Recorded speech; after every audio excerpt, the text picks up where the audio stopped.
What's up, YouTube? Scott Lett here, owner of Iron City Power Washing. Hope you guys are doing well.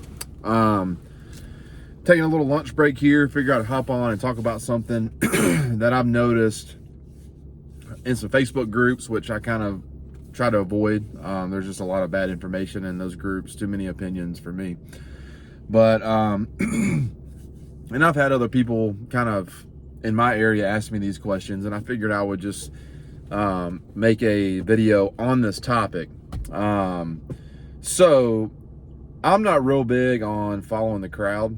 I like to figure things out on my own and see what works best for me in Iron City Power Washing. That's been the way we build our trucks, our marketing. Everything we do is designed for our company. So you can easily just go do what everyone else does and hope it works, build your trailer, you know, how everyone tells you to do it, or you can create a system that works best for you and your company.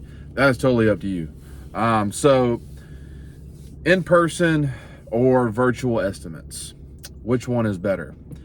My answer to that is yes, they're both good. I mean, really depends on your situation. If you're booked until mid-August like we are, and we're running around doing a lot of commercial jobs, a lot of high-end residential jobs, you know, I really don't have time to stop these big commercial jobs to go do a whole lot of estimates. So, and plus we're booked 2 months out. So in our situation, you know, and being a reputable company, you know, since 2018, like if we weren't to this point where we're at now, that's our own fault. But we've built a good reputation in our area. People have done their research on us. They want to work with us. So doing a virtual estimate is okay.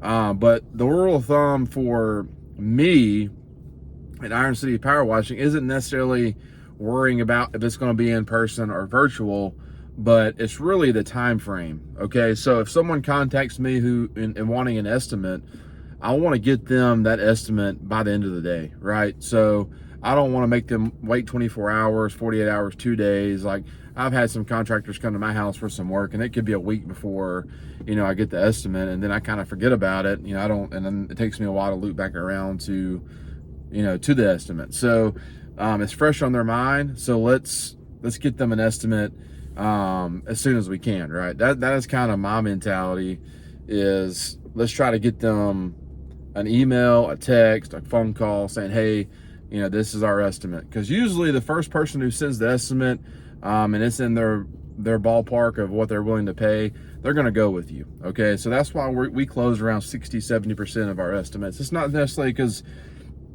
we meet in person. It's not necessarily because, you know, I'm not having to meet them to come out to their house. It's because I'm giving them an estimate in a timely manner. I think that's more important than, you know, worrying about if you're going to meet them in person or not. So some of the cons of doing virtual estimates is, like, you know, you're going to go out there and not see the property.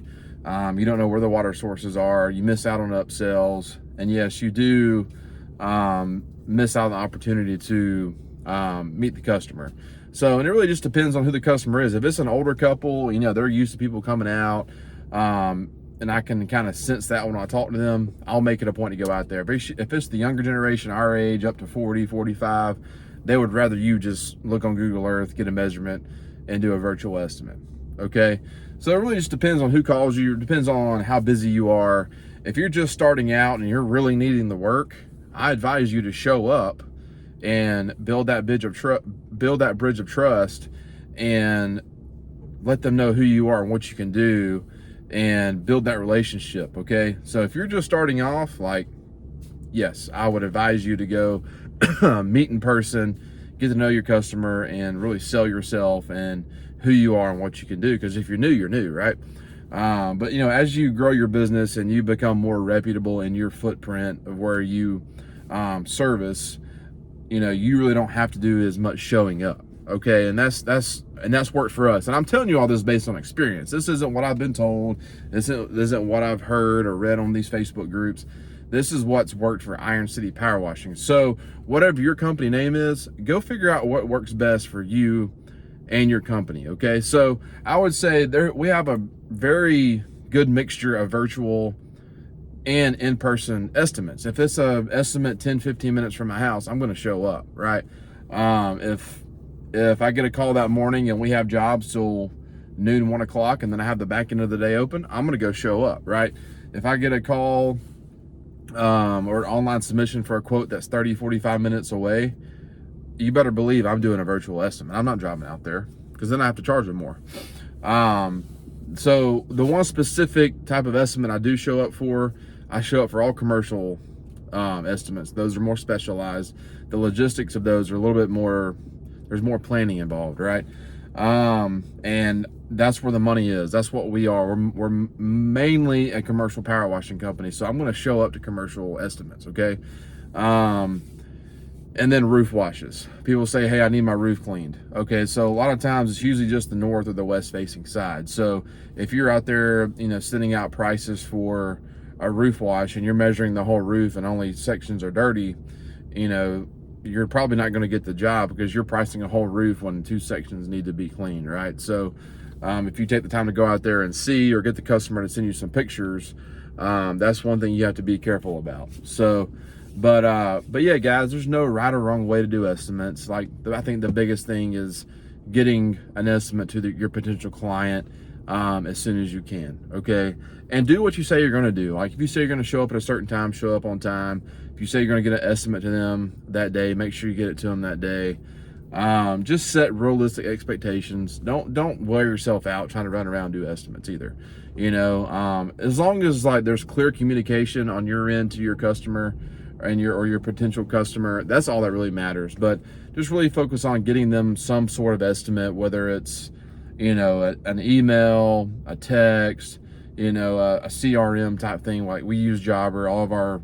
All of our estimates come from Jobber, and it's emailed, and we also can send a text. So just focus on being very efficient in how quickly you get that estimate to your potential client. Don't worry too much about the in-face or in-person estimate or virtual. Okay, but like I said, if you're just getting started, just do the best you can with showing up in person. I think that really is important when you first get started.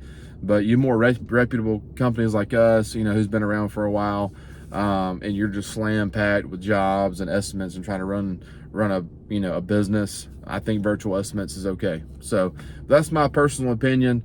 Just focus on what works for you, figure it out, test the waters, and that's what running a business is. It's creating a system that works best for you. So don't worry about what everyone else is doing. Don't listen to everyone else. Come up with your own milestones and figure out your own specific way and system on how you're going to accomplish those milestones and get to where you want to be. Scott Litt, Iron City Power Washing.